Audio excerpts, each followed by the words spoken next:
Physical handouts are a high-value and highly underrated element of our D&D game prep. Not only do handouts help our players better understand what's going on in the game, they can help us understand what's going on in our game as well. Handouts are a way for us to really think about what's important, what matters, where the game is going, what kinds of elements we want to clarify to our players when we're actually putting these handouts together. We often think about handouts as just something we put together to hand out to our players, but they really can serve as a focal point of our game prep if we let them. Physical handouts have a tremendous amount of value to our D&D games, way more than you would think by just printing out a piece of paper and handing it to your players. They help our players understand what's going on in the game. They give players something physical that they can hang on to that has a lot of proper names in it. The names of NPCs, the names of locations, lots of specific information in notes that you're basically handing to the player so they don't have to write it down or remember it. They give the player something to hang on to that feels like it came out of the very world that we're all sharing with them in this fantasy world that we create. They clarify the drive and the direction of the game, both to our players and to us.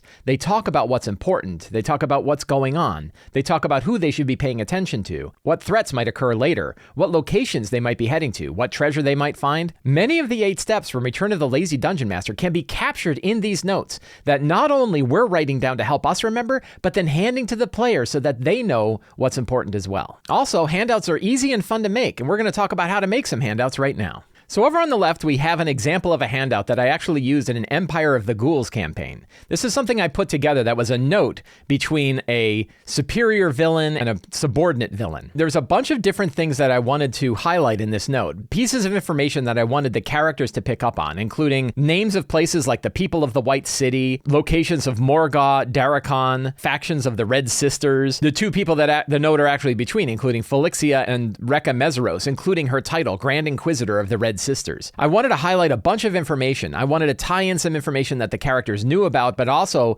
describe some information the characters didn't know about. And in writing this note, it helped me understand what these NPCs are doing, what's driving them forward, what do they care about. And I'm writing it down in a note that I can then hand to the players so they know what these NPCs are driving for. A note like this really helps move the whole game in a specific direction. And this really wasn't hard to put together. I think I put this note together in about 15 minutes. For the sake of this discussion, this is the kind of thing I'm talking about with a handout. There are obviously other kinds of handouts, including pictures and maps and other things that you can hand out to players, but I'm really primarily talking about words on a piece of paper, notes that the characters would find. There's all different kinds of notes that they could find. They could find instructions from a boss to an underling. They could find a journal or a diary entry. They could find a lost letter from an NPC, an order of goods or services, a formal proclamation from some kind of royalty, a signed contract or signed agreement, including an illicit contract or agreement, a local newspaper article, a final confession, a note to remember something, a personal note to remember something, or an inventory. Whatever the kind of note, it provides information to the characters that's directly useful to them and the players, and likely to you, in where the game is headed. Building a note like this is actually very straightforward. We can use any word processor that allows us to use any kind of fancy fonts. This could include Microsoft Word, but you could also use Google Docs for absolutely free. And Google Docs actually has a whole bunch of different font types that you can use for the handwriting of your font. If you look through all the fonts that Google Docs have, they have a whole bunch of different kinds of fonts that could fit the style of the writing of the NPC who's actually writing the note. And that's an important point. You want to make sure that the font well represents the kind of person that's writing the note. A drow high priestess is likely to use a much more beautiful and flourishing font than a rat folk brigand. If you don't like the default fonts that exist, you can also go to DaFont.com. There's a link in the show notes below where they have tons and tons of different fonts to represent different things. It's actually easy to get a little lost in all those fonts though, so don't work too hard trying to find just the perfect font. Find the font that works well enough and go with that. Try to make sure that your handout fits on a single page. If you have more than one page, you've probably written more information than the players are really going to be able to digest. But a single page is easy to hang on to, it's easy to read, and you can very likely put enough information in a single page to make sure that it's useful for your players. You also want to make sure to bump the font size up so that it's actually legible. A lot of these fancy handwritten fonts really don't work well in a small point size. Handwriting is likely a lot bigger than the typed word, so the default font size won't be big enough by far. You're definitely going to want to increase the font size to 20 points or above. When it's time to actually print your handout, you can print it out on fancy resume copper parchment paper. You can pick this up on Amazon. I have a link in the show notes below. now. You can pick up about 500 sheets for about $30, which is a little bit expensive, but 500 sheets is going to last you a long time for handouts, and you can use it over and over again for years. Once you've printed it out on a fancy piece of paper, you can actually tear the edges so that it looks kind of rustic and then crumple it up and uncrumple it. You can actually put it through a bit of wear and tear to make it look like how the characters would actually find it. If you don't want to spend a lot of money on fancy paper, you can actually take normal paper and soak it in coffee.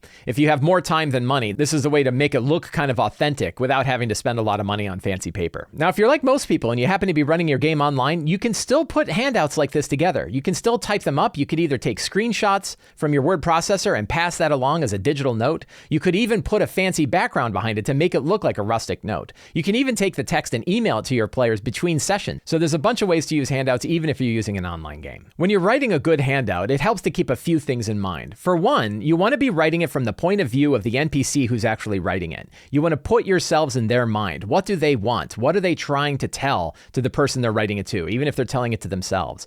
What kind of style do they use when they write it? But then you also want to be thinking about what information you want to make sure you're giving to the players with this. This is where you can really think about a handout as sort of game prep, that you're actually writing the elements that you want to make sure are clear to the characters, information they can use, the names of people, the names of locations, important events that are about to occur, important places where those events are going to occur. Give them information they can actually use. You want to balance both of these things when you're actually writing the note. Regardless of who's writing it, you want to use clear, concise, and specific language. You don't want to be writing a bunch of fuzzy metaphor and similes, things that somebody reading it aren't going to understand. Don't be vague in the note. Be specific. Name specific people. Name specific places. Be very direct in what kind of events are occurring. Lean into revealing too much. Players are only going to get about half of the information that you're giving them. So even if you think about the NPC and you think about, well, they probably wouldn't write down their whole dastardly plan, go ahead and do it. Villains, a lot of times, are not nearly as smart as we might think they are. And it was very likely that their ego is going to get in the way, and they're going to go ahead and write out their dastardly plan on a piece of paper and send it across town to their minions. And that's okay. Players are still going to feel like they're discovering interesting things. They're not going to feel like they're getting led on the hook. They went through the effort of recovering this piece of paper, this piece of intelligence that they picked up. They're definitely going to want to use it. Lean in on providing useful information in these handouts and not being fuzzy or vague or holding your cards too close to your chest. Handouts are a fantastic way of solidifying the game prep that we do for D&D. We don't have to think of them as an afterthought. We can actually think of them as a core component of how we're preparing our games. Nearly all of the 8 steps from Return of the Lazy Dungeon Master, my book, which you can pick up in the show notes below, can be covered in these kinds of handouts. It can describe events. It can describe secrets and clues. It can describe information about the characters. It can describe monsters that they're going to face, NPCs they're going to meet, locations they're going to go to, treasure they might find. You can cover a lot of the information and put it into these notes so that the players are aware of the kinds of things that they might see or run into in the future. Putting together a handout like this is just a fantastic way to get your head around your own game. It gets you into the head of your villains to think about what they're thinking about and what directions they're going. It helps you think about the bigger picture of what's happening in the world, and it lets you put that together in a piece of information that feels like it came out of that world itself,